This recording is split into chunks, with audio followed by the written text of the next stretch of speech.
Здравствуйте, смотрите в сегодняшнем выпуске. В Ашхабаде открылся фестиваль творческого наследия Махтумкули. В Туркменистан поступят 2 новых тепловоза из Китая. В парке Ташкент пройдет концерт певицы Динары Сапаровой и другие новости. Президент Туркменистана Сердар Бердымухамедов по приглашению английской стороны прибыл с рабочим визитом в Лондон для участия в церемонии коронации короля Карла III. По прилету в международный аэропорт Лондона у трапа самолета главу Туркменистана встретили официальные лица. Коронация Карла III начнется сегодня в 15:00 по ашхабадскому времени и продлится 2 часа. Фестиваль творческого наследия Махтумкули, приуроченный к празднованию 300-летия великого поэта и мыслителя Востока, открылся в Ашхабаде. Музыкальные коллективы выступили на сцене киноконцертного центра «Ватан». Среди исполнителей народные и заслуженные артисты Туркменистана. В ближайшие дни состоятся областные этапы фестиваля, которые будут проведены в Ахалском, Балканском, Дашогузском, Лебапском и Марийском вилаятах. Парк Ташкент приглашает жителей и гостей туркменской столицы на концерт певицы Динары Сапаровой, который состоится 7 мая в Чайхане. Парк отдыха Ташкент открылся на проспекте Махтумкули в Ашхабаде в октябре прошлого года. В его дизайне были использованы декоративные и архитектурные элементы узбекского зодчества. Установлены небольшие копии самых знаменитых и узнаваемых сооружений Ташкента. Начало концерта в 19:30. В рамках контрактов, подписанных в феврале 2022 года, китайская компания CRRC Ziyang отправила 2 тепловоза для грузовых железнодорожных перевозок железнодорожному оператору Туркменистана. Новые тепловозы будут доставлены в мае 2023 года. В начале года Туркменистан подписал онлайн-контракт на поставку запчастей для локомотивов китайской компании на сумму более $30 миллионов.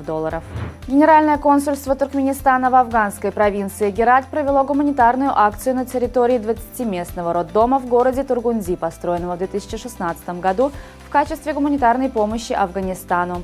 Как сообщает пресс-служба внешнеполитического ведомства страны, Туркменистан недавно завершил капитальный ремонт этого здравпункта, в ходе которого в качестве гуманитарной помощи передал афганской стороне медикаменты и предметы медицинского назначения. Русский дом в Ашхабаде в преддверии праздника Победы объявил открытие записи на мастер-класс по рисованию «Салют Победы» для детей от 7 лет. Мастер-класс состоится 10 мая в 16:00 в Русском доме в Ашхабаде.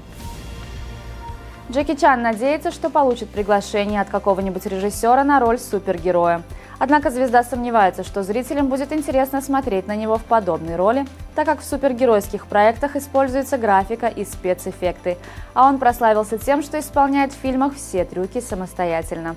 Даже с учетом развития технологий, им все равно интересно наблюдать за тем, как Джеки сам все делает.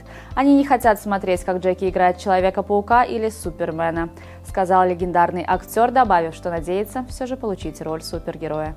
Глава Всемирной организации здравоохранения Тедрос Гебрейсус объявил об окончании чрезвычайной ситуации в области общественного здравоохранения. Он подчеркнул, что объявленное решение о прекращении пандемии COVID-19 не следует расценивать как повод для снижения бдительности.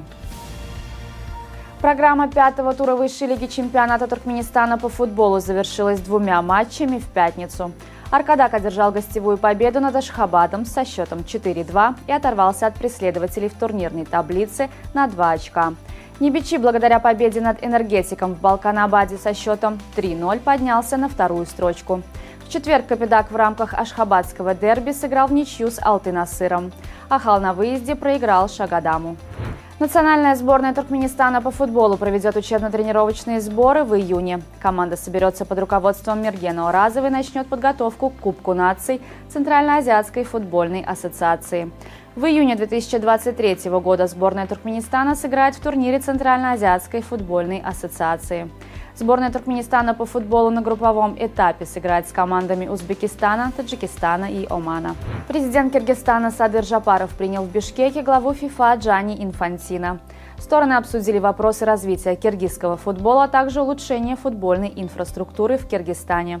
Садыр Жапаров рассказал, что играет в футбол с детства и с большим интересом следит за новостями в этой сфере. По окончании встречи глава ФИФА вручил президенту Киргизстана символический подарок – официальный мяч и вымпел ФИФА. На сегодня это все. Со всеми новостями вы можете познакомиться на сайте turkmenportal.com и на наших официальных страницах в социальных сетях. Всего вам доброго и помните, что Туркменпортал – ваш самый надежный источник новостей.